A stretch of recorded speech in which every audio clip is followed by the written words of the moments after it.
در حقیقت ہر بڑائی اللہ تعالیٰ کے ساتھ مخصوص ہے، جو کسی چیز کا محتاج نہیں، اور جو محتاج ہو وہ بڑا نہیں ہو سکتا۔ اس لیے اللہ تعالیٰ کے سوا دوسروں کے لیے یہ لفظ عیب اور گناہ ہے، کیونکہ حقیقت میں بڑائی حاصل نہ ہونے کے باوجود بڑائی کا دعویٰ جھوٹا ہے۔ اور وہ ذات جو حقیقت میں سب سے بڑی اور بے نیاز ہے، اس کی خاص صفت میں شرکت کا دعویٰ ہے۔ اس لیے المتکبر کا لفظ اللہ تعالیٰ کے لیے صفت کمال ہے اور غیر اللہ کے لیے جھوٹا دعویٰ۔ زمین و آسمان کی کبریائی صرف اس المتکبر جل جلالہ کے لیے ہے، جس کی تسبیح دریاؤں، سمندروں، پہاڑوں اور زمینوں اور آسمانوں میں ہر دم اور ہر آن کی جاتی ہے۔ اس کی کبریائی ہمارے تصور سے بھی بڑی ہوئی ہے۔ اسی کو سورہ جاسیہ میں آیت نمبر 37 میں فرمایا، ترجمہ بتا رہی ہوں، اور اسی کے لیے بڑائی آسمانوں میں اور زمین میں، اور وہی ہے زبردست حکمت والا۔ یعنی کبریائی صرف اس ایک ہی کی ہے، کوئی اس میں شریک و حصہ دار نہیں، نہ زمین میں نہ کائنات کے کسی گوشہ میں۔ علامہ شبیر احمد عثمانی رحمۃ اللہ فرماتے ہیں، چاہے کہ آدمی اسی کی طرف متوجہ ہو، اسی کے احسانات تو انعامات کی قدر کرے، اس کی ہدایات پر چلے، سب کو چھوڑ کر اسی کی خوشنودی حاصل کرنے کی فکر رکھے، اور اس کی بزرگی و عظمت کے سامنے ہمیشہ فرما بردار رہے، کبھی سرکشی کا خیال تک دل میں نہ لائے۔ حدیث قدسی میں ہے، کبریائی میری چادر اور عظمت میرا تہبند ہے، لہٰذا جو کوئی ان دونوں میں سے کسی میں سے مجھ سے منازعت اور کشمکش کرے گا، میں اسے اٹھا کر آگ میں پھینک دوں گا۔ حقیقتاً الکبیر جل جلالہ وہی ذات ہے جس کی کبریائی دریاؤں، سمندروں، جنگلوں، پہاڑوں، آسمانوں اور زمینوں کے سینوں اور فضاؤں میں ہے۔ ہم سب کو غور کرنا چاہیے کہ اربوں ٹن وزنی دو بڑی بڑی ٹکیا سورج اور چاند کیسی بلندیوں میں، کس اعتدال و توازن اور انتہائی نظم و ضبط کے ساتھ بغیر کسی ستون کے قائم ہیں، اور اپنی اپنی جگہ مسلسل یوں حرکت میں ہے کہ دن بھی بنتا ہے اور راتیں بھی بنتی ہیں، اور زمین کا مکمل نظام بھی چل رہا ہے۔ اللہ اکبر! یہ سب قدرت خداوندی کا مظہر ہے۔ تنظیم کائنات کے یہ سب مظاہر، یہ سب مناظر انسان کو قدرت خداوندی سے باخبر کرتے ہیں۔ اسی الکبیر جل جلالہ نے اپنے زبردست اندازے سے سورج اور ستاروں کے درمیان مختلف مسافتیں اور حرکت کے مختلف مدارج مقرر کیے ہیں، اور ایک کا دوسرے سے تصادم نہ ہو اور ان کے ٹکرانے سے عالم تباہ نہ ہو جائے۔ ہر چھوٹا بڑا سیارہ نہایت مضبوط نظام کے تحت معین وقت پر طلوع و غروب ہوتا ہے۔ جب کوئی سیارہ غروب ہو کر دنیا کو اپنے اس فیض اور تاثیر سے محروم کر دے جو طلوع کے وقت حاصل تھا، تو نہ اس ستارے کی اور نہ کسی مخلوق کی قدرت میں ہے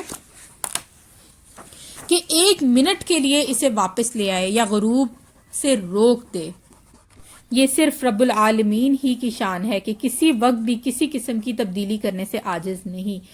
اسی بات کی حقیقت کو اللہ تعالیٰ نے اس آیت میں بیان فرمایا ہے، جس کا ترجمہ ہے، اور سورج کے لیے جو مقررہ راہ ہے وہ اسی پر چلتا رہتا ہے۔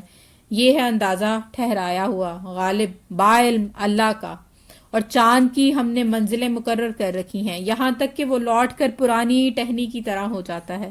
نہ آفتاب کی یہ مجال ہے کہ چاند کو پکڑے، اور نہ رات دن پر آگے بڑھ جانے والی ہے، اور سب کے سب آسمان پر تیر۔ سورہ حج میں اللہ جل جلالہ کی شان بتائی گئی کہ رات دن کا الٹ پلٹ کرنا اور گھٹانا بڑھانا اسی کے ہاتھ میں ہے۔ اسی کے تصرف سے کبھی دن بڑے اور کبھی راتیں بڑی ہوتی ہیں۔ پھر اس کے بعد آیت کے آخری ٹکڑے میں فرمایا، وَأَنَّ اللَّهُ هُوَ الْعَلِيُّ الْكَبِيرُ، اور اللہ ہی تو عالی شان ہے، سب سے بڑا ہے۔ یعنی اللہ تعالیٰ کے سوا ایسے عظیم الشان انقلابات اور کس سے ہو سکتے ہیں؟ واقع میں صحیح اور سچا خدا تو وہی ایک ہے، باقی اس کو چھوڑ کر خدائی کے جو دوسرے پاکھنڈ پھیلائے گئے ہیں سب غلط، جھوٹ اور باطل ہیں۔ اسی کو خدا کہنا اور معبود بنانا چاہیے، جو سب سے اوپر اور سب سے بڑا ہے، اور یہ شان صرف اسی اللہ کی ہے۔ اسی طرح سورہ بنی اسرائیل میں حکم ہے، اور کہہ دیجئے کہ تمام خوبیاں اسی اللہ کے لیے ہیں جو نہ اولاد رکھتا ہے اور نہ اس کا کوئی سلطنت میں شریک ہے اور نہ کوئی کمزوری کی وجہ سے اس کا کوئی مددگار ہے، اور اس کی خوب بڑائیاں بیان کیا کیجئے۔ اس آیت مبارکہ میں شرک کی نفی عجیب طریقے سے کی گئی ہے۔ ہر عام سے عام آدمی یہ بات سمجھتا ہے کہ انسان یا کوئی بھی مخلوق کبھی اپنے چھوٹے سے مدد حاصل کرتی ہے جیسے اولاد سے، کبھی اپنے برابر کے لوگوں سے مدد حاصل کرتی ہے جیسے شریک کار، اور کبھی اپنے سے بڑے سے مدد حاصل کرتی ہے۔ اس آیت مبارکہ میں اللہ تعالیٰ کے لیے ان تینوں کی نفی فرما دی گئی۔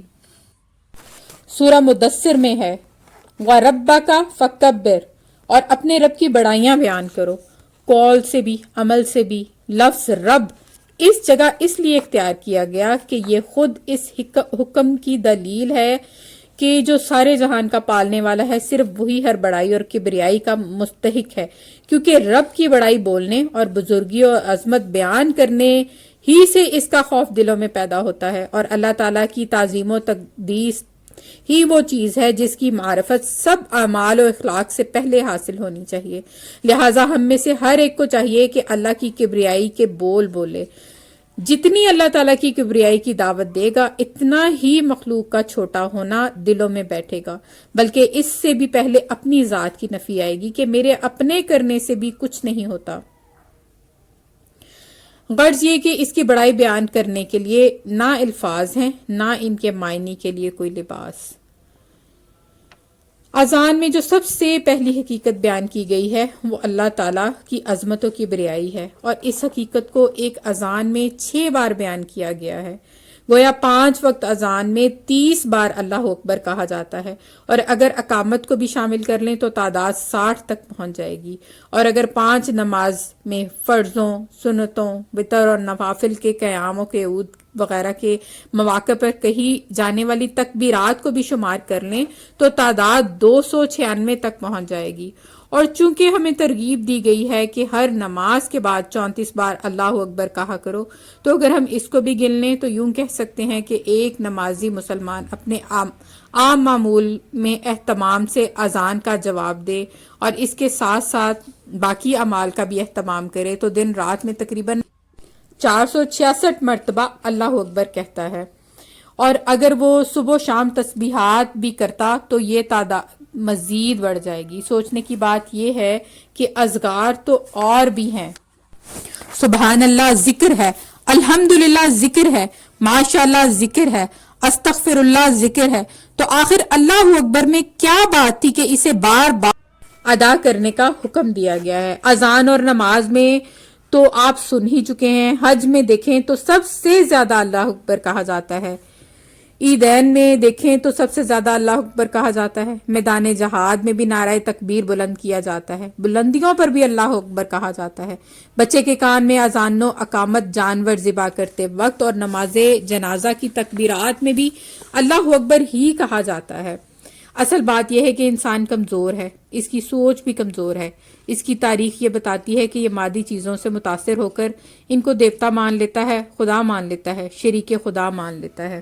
یہ آسمان کی عظمت سے متاثر ہوا تو اسے دیوتا مان لیا، زمین کی وسعت کو دیکھا تو اسے خدا مان لیا، پہاڑوں کی ہیبت سے متاثر ہوا تو ان کے سامنے سر جھکا دیا، اور ان سے مورتیاں تراش کر کے گھروں میں سجا لیں، سورج، چاند اور ستاروں کی چمک دمک کو دیکھا تو ان سے خوف کھانے لگا، بادشاہوں سے مروب ہو کر یہ یقین کر بیٹھا کہ یہ خدا ہیں اور ان کے اندر خدائی روح حلول کیے ہوئے ہیں۔ اس خاک کے پتلے کے اندر مادیت پرستی اس قدر سمائی ہوئی ہے کہ یہ دولت تک کی پوجا کرنے پر آمادہ ہو جاتا ہے۔ تو چونکہ ظاہر پرست انسان مادی چیزوں کی عظمت و بڑائی سے بہت جلدی متاثر ہوتا ہے، اور یہ کبھی زمین و آسمان کو بڑا سمجھتا ہے، کبھی عناصر کو بڑا سمجھتا ہے، کبھی بادشاہوں کو بڑا سمجھتا ہے، کبھی عہدہ اور منصب کو بڑا سمجھتا ہے، اور کبھی خود اپنے آپ ہی کو بڑا سمجھنے لگتا ہے۔ اس لیے سب سے زیادہ ضرب اسی بڑائی کے عقیدے اور تصور میں پر لگائی گئی ہے، اور زبان پر بار بار اللہ اکبر کہلوا کر یہ بات دل میں بٹھا دی گئی ہے کہ سب سے بڑا اور سب سے زیادہ عظمت کا مستحق صرف اور صرف اللہ ہے، جس کا ایک نام المتکبر اور ایک نام الکبیر ہے. اس کے سامنے سب بزرگیاں اور بڑوں کی بڑائیاں ہیچ ہیں. اس لیے نماز میں ان تکبیرات کو دھیان کے ساتھ کہنے کی مشق کرنی چاہیے. ان کے معنی کا خیال رکھتے ہوئے الفاظ ادا کیے جائیں. ان کو تکبیرات انتقال کہا جاتا ہے، یعنی ایک رکن سے دوسرے رکن کی طرف منتقل ہونے کے لیے یہ تکبیر کہی جائے. اگر ہم قیام سے سجدہ کی طرف جا رہے ہیں تو قیام سے تکبیر کہنا شروع کریں تو سجدہ میں پہنچ کر تکبیر ختم کریں. اسی طرح ایک رکن سے دوسرے رکن کی طرف منتقل ہوتے ہوئے ان تکبیرات کو ادا کیا جاتا ہے. لہٰذا اللہ اکبر کہتے ہوئے دل میں اس کے معنی کا دھیان رکھے. خود اپنا بھی جائزہ لے کہ میرے دل میں بار بار کہ اس بول سے اس کی ذات عالی کی بڑائی کس درجہ بیٹھی. کوشش اس بات کی کرے کہ سارے انسانوں کے دلوں میں ایک الکبیر جل جلالہ کی کبریائی بیٹھ جائے. اللہ کے تعالیٰ کے سوا سب کے سب چھوٹے ہیں اور وہی سب سے بڑا ہے. آپس کی گفتگو کے درمیان بھی اس بات کی مشق کریں کہ مخلوق کی بڑائی کا تذکرہ نہ ہو، کسی کی ظاہری و مادی ترقی کی خبر سے دل مروب نہ ہو. اور یہ دولت اسی وقت نصیب ہوتی ہے جب بار بار اللہ کے بڑے ہونے کو بولا جائے، سنا جائے، تنہائیوں میں بیٹھ کر سوچا جائے. ماں باپ گھروں میں بچوں کی گفتگو کے دوران ساری مخلوق کے چھوٹے ہونے اور اللہ تعالیٰ کے بڑے ہونے کو دفتن فوقتن سمجھاتے رہیں اور بچوں سے بھی اللہ کی بڑائی کے بول بلوائیں اور بچوں کو اس بات کا عادی بنائیں کہ بچے بھی اپنے اسکول میں المتکبر جل جلالہ کی بڑائی کے بول بولیں. کسی سے امید نہ رکھیں اور کسی کا خوف دل میں نہ بسائیں. ایک افسر اپنے نوکروں کے اعتبار سے بڑا ہوتا ہے مگر اپنے اعتبار سے چھوٹا. گاؤں کا چودھری اپنے گاؤں کے اعتبار سے بڑا ہے مگر اپنی تحصیل یا ضلع والوں کے اعتبار سے چھوٹا ہے. ایک بادشاہ اپنی مملکت کے اعتبار سے بڑا ہے مگر اپنی مملکت کے باہر بڑی مملکت کے سامنے کچھ بھی نہیں. یا اگر اس کا کوئی دشمن سلطنت چھین لیتا ہے تو وہ کچھ بھی نہیں رہتا. معلوم ہوا کہ مخلوق کی کبریائی میں اتار چڑھاؤ ہوتا رہتا ہے. حقیقتاً الکبیر وہی الکبیر متعال جل جلالہ ہے جس کی کبریائی میں کوئی اتار چڑھاؤ نہیں. حضرت مولانا محمد یوسف صاحب رحمۃ اللہ فرماتے ہیں نماز میں سب سے پہلی مشق یہ ہے کہ نقشوں کا یقین نکالو. پیدا ہوتے ہی سب سے پہلی آواز کانوں میں ڈالی گئی اللہ اکبر. روزانہ تمہارے کان میں 5 مرتبہ آواز پہنچائی جا رہی ہے اللہ اکبر اللہ اکبر. اللہ اکبر کو سمجھو اور اللہ اکبر کو سیکھو. بہت بڑا ملک، بہت بڑا صوبہ، بڑا کہتے کہتے غلط فہمیوں میں مبتلا ہو گئے. ان غلط فہمیوں کو نکالو. اللہ تعالیٰ بہت بڑے ہیں، زمین بہت چھوٹی ہے. ان سرمایہ داروں کو، وزیروں کو کون پوچھتا ہے کہ اگر تم چاہتے ہو کہ فرشتے پیروں میں جھکیں تو اللہ تعالیٰ کی بڑائی دل میں بٹھا لو. پہاڑوں اور حکومتوں کی بڑائی دل سے نکل جائے، اللہ تعالیٰ کی بڑائی دل میں گڑ جائے. یہ پہلی بات ہے جو اللہ اکبر کہہ کر پیدا ہوتے ہی تمہارے کانوں میں ڈالی گئی، آج تک ڈالی جا رہی ہے. اللہ کے سوا سب چھوٹے ہیں، ان سے نہیں ہوتا، اللہ تعالیٰ سے سب کچھ ہوتا ہے. تخلیق چھوٹے سے نہیں ہوتی، بڑوں سے ہوتی ہے. پہلے چھوٹے ہونے کا یقین جماؤ اور پھر چھوٹوں سے نہ ہونے کا یقین جماؤ. سائنس والے تاجر، زمیندار، کاشتکار روحانی اعتبار سے اندھے ہیں. خدا کی بڑائی دیکھنے کے اعتبار سے، خدا کی ذات کو، خدا کے خزانوں کو دیکھنے کے اعتبار سے چند کوڑیاں نظر آ رہی ہیں تو بینا نہ کہا جائے گا. اندھے کو لے کر چلنے کے واسطے بینا کی ضرورت ہے. حضرت محمد صلی اللہ علیہ وآلہ وسلم نے عمل کے اثرات دیکھے. آپ صلی اللہ علیہ وآلہ وسلم بیٹھے ہوئے تھے، بدبو آئی، فرمایا یہ غیبت کی بدبو ہے. آپ صلی اللہ علیہ وآلہ وسلم اعمال پر جو کچھ ہوتا ہے وہ آسمانوں پر بھی جا کر دیکھا ہے، یہاں تک کہ دیکھا ہے کہ فرمایا تو نے جو یہ بول بولا ہے اگر سمندروں میں اس کی ظلمت کو ملا دیا جائے تو سمندر سیاہ ہو جائیں. 2 عورتوں کی اجازت کے لیے ایک آدمی آیا کہ ان 2 عورتوں کی حالت خراب ہو رہی ہے، روزہ کھولنے کی اجازت دے دی جائے. فرمایا ان کا روزہ ہے ہی کہاں، انہوں نے تو غیبت کی ہے. حکم ہوا پیالہ میں کیا کریں، خون و لوتھڑے پیپ نکلی. فرمایا اگر میں نہ نکلواتا تو اسی پر عذاب ہوتا. ہمیں نظر نہیں آتا کہ انصاف میں کیا کامیابی ہیں اور ظلم میں کیا ناکامیاں ہیں. ہمیں ایک دعا سکھائی گئی ہے جسے مانگ کر ہم تکبر سے بچ سکتے ہیں اور اللہ تعالیٰ کی بڑائی دل میں بٹھا سکتے ہیں. اس دعا کو بار بار مانگنا چاہیے. اے اللہ مجھے میری نظر میں چھوٹا بنائیے اور لوگوں کی نظر میں مجھے بڑا رکھیے. اور تواضع حاصل کرنے کے لیے 3 کاموں کا اہتمام کریں. اپنی غلطی کی تعویل نہ کریں، اور اصل میں بات یہ ہے کہ وہ دراصل وغیرہ وغیرہ. آپ کی اگر کوئی غلطی بتائے، بڑوں میں سے کوئی ڈانٹے، اصلاح کرے تو خاموشی سے سن لیں اور یہ کہہ دیں کہ آئندہ خیال رکھوں گا. پھر اگر یقین ہو جائے کہ اپنی غلطی نہیں تھی تو کسی دوسرے وقت میں مناسب اور ضروری ہو تو یہ بات بتا دیں.